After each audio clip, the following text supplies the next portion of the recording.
2/3 majority جو مانگ رہے تھے، اپنے مرضی کے حساب سے جو آئین میں ترمیم کرنے جا رہے تھے وہ راستہ روک گیا۔ آپ بھی کچھ بولے۔ دیکھیں، یہ میں کہتا ہوں آپ سے، پاکستان کی عوام سے، آپ کو مبارک ہو۔ یہ پاکستان کی تاریخ کا ایک سنہرا دن ہے۔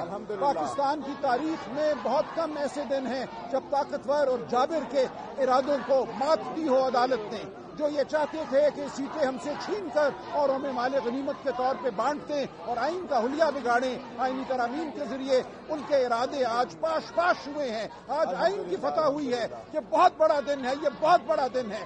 میں عوام کو خوشخبری دیتا ہوں کہ آج ہم نے ایک قانونی جنگ جیتی ہے، اب ہمیں سیاسی جنگ بھی جیتنی ہے۔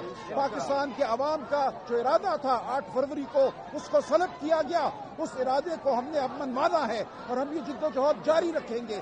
آج کی قانونی فتح ایک قدم ہے اس منزل کی جانب۔ ہماری منزل یہی ہے کہ پاکستان میں جمہوریت ہو، پاکستان میں آئین کا دورہ ہو، اور جو لوگ آئین اور جمہوریت کو پامال کرنا چاہتے ہیں ان کو شکست ہو۔